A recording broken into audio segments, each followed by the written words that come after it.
Kontainer adalah sebuah istilah yang sering digunakan akhir-akhir ini. Tapi coba tebak, di antara banyak orang yang menggunakan istilah ini, seberapa paham kalian dengan kontainer, kontainer engine, kontainer runtime, dan juga kontainer orchestrator? Apa perbedaan di antara semuanya? Lalu kemudian ada Podman, sebuah kontainer engine yang bisa dibilang sebagai alternatif Anda di dalam mengelola kontainer selain Docker. Penasaran? Mari kita bahas.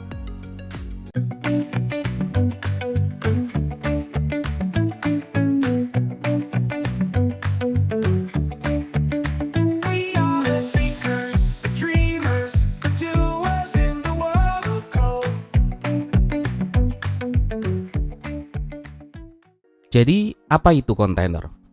Kontainer adalah satuan standar deployment dari software yang memungkinkan sebuah software itu dapat di-package bersama dependensinya, sehingga software tersebut dapat dijalankan dengan cepat, handal, dan konsisten dari satu lingkungan komputasi ke lingkungan komputasi yang lain. Jadi kontainer ini memungkinkan kita dapat dengan mudah membungkus sebuah deployment unit dan mengirimkannya ke bagian operasional itu tanpa perlu memperdulikan sistem operasi apa yang mereka gunakan.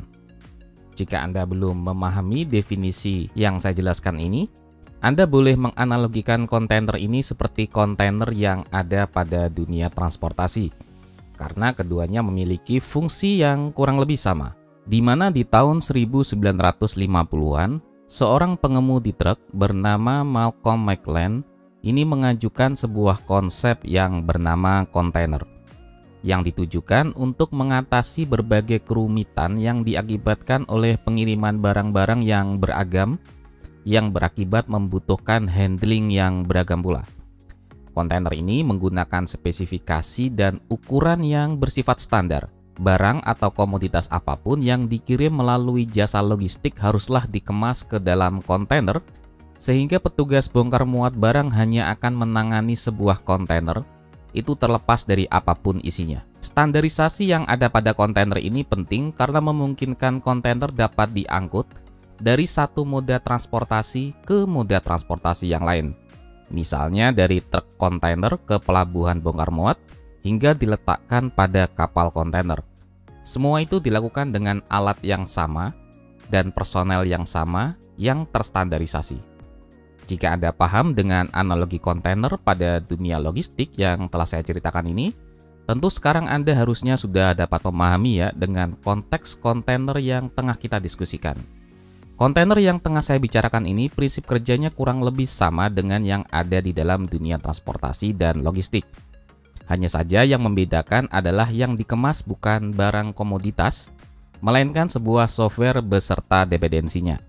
Di dalam kontainer terdapat virtual environment layaknya komputer itu sendiri, seperti misalnya hostname, IP address, file system, disk yang dibuat oleh container engine. Jadi aplikasi yang berada di dalam kontainer itu sudah memiliki segala hal yang diperlukan oleh aplikasi tersebut untuk dapat dijalankan.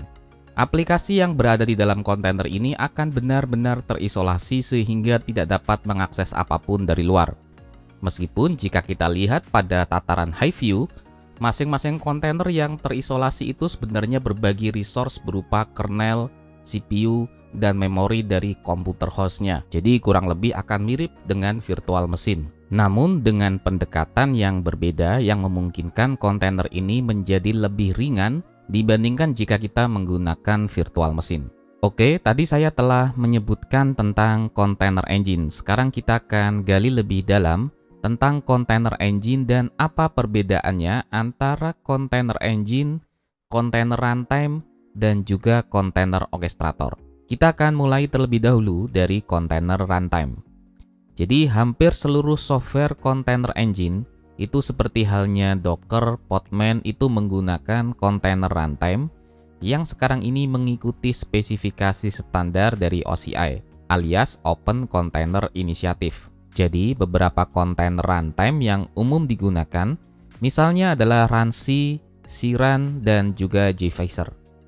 Lalu selanjutnya kontainer runtime ini dibungkus lagi oleh apa yang disebut sebagai container engine, yang memungkinkan baik programmer ataupun administrator itu menjalankan dan mengelola kontainer pada sebuah mesin komputer.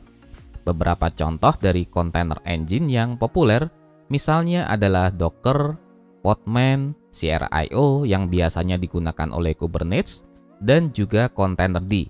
Containerd ini adalah bentuk open source dari Docker Engine.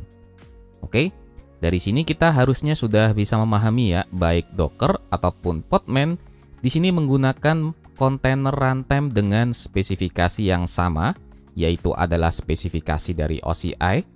Maka konsekuensinya image yang dibuild menggunakan Docker itu juga akan dapat dijalankan menggunakan Podman, begitu pula sebaliknya. Oke, sekarang kita beralih ke container orchestrator. Jika pada container engine tadi kita hanya dapat menjalankan dan mengelola kontainer pada satu mesin komputer, maka pada container orchestrator itu dapat melakukan hal yang lebih luas daripada container engine, yaitu container orchestrator memungkinkan manajemen kontainer atau yang biasa disebut sebagai orkestrasi pada lebih dari satu mesin komputer, atau biasanya mesin komputer ini disebut sebagai nodes. Jadi dari sini kita dapat memahami bahwa orkestrator akan tetap membutuhkan container engine di setiap nodes untuk dapat beroperasi.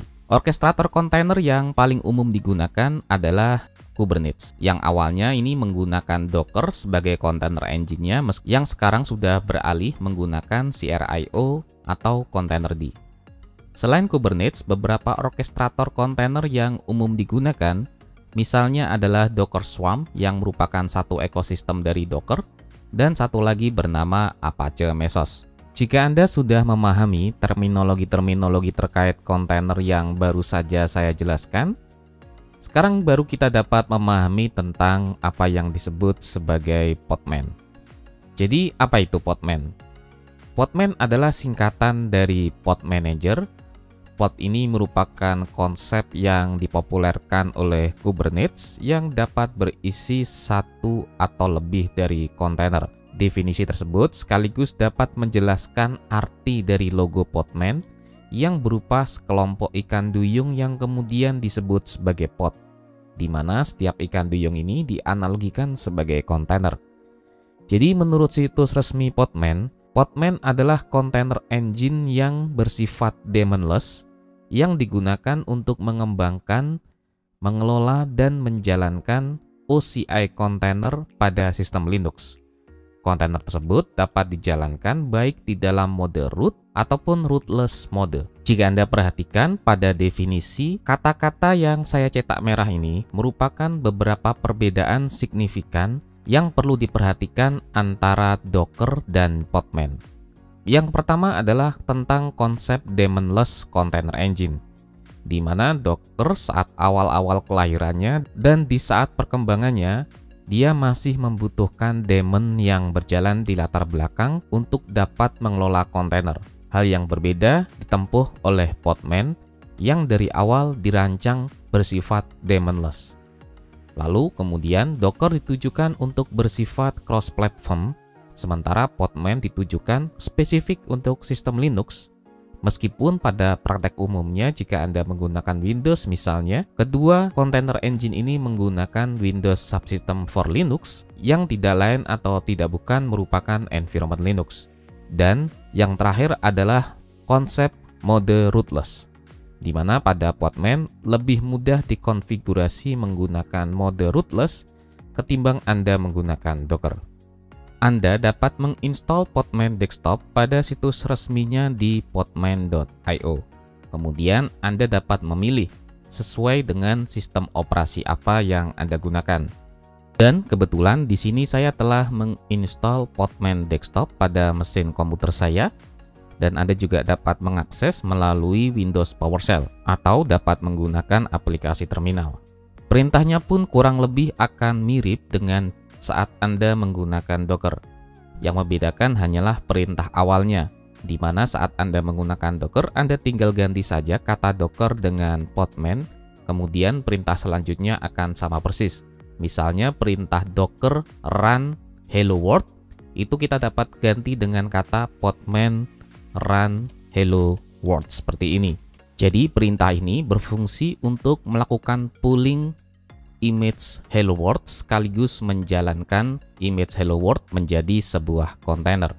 Sekarang kita akan coba langsung eksekusi perintah ini dengan langsung saja kita klik enter. Dan perhatikan di sini Podman sedang mengunduh image hello world dan kemudian menjalankan sebuah image menjadi sebuah kontainer. Jika kita periksa dengan menggunakan Podman image ls, kita telah berhasil mengunduh sebuah image hello world yang bernama quay.io/podman/hello, di mana quay.io ini merupakan nama dari kontainer registrinya dan ini adalah alamat spesifik dari image hello world-nya, yaitu /podman/hello. Jika Anda ingin merujuk spesifik pada registri yang dimiliki oleh Docker Hub, Anda dapat secara eksplisit menyebutkan dari alamat dari registrinya. Misalnya di sini saya akan clean terlebih dahulu, kemudian saya akan jalankan perintah podman, kemudian run docker.io/library/hello-world seperti ini, kemudian enter. Dan sebagaimana yang Anda lihat, Podman akan mengunduh secara spesifik merujuk kepada kontainer registry yang dimiliki oleh Docker Hub. Oke, jadi demikian pembahasan singkat saya tentang kontainer dan juga Podman. Saya Teddy Trisaputro pamit undur diri dulu. Wassalamualaikum warahmatullahi wabarakatuh.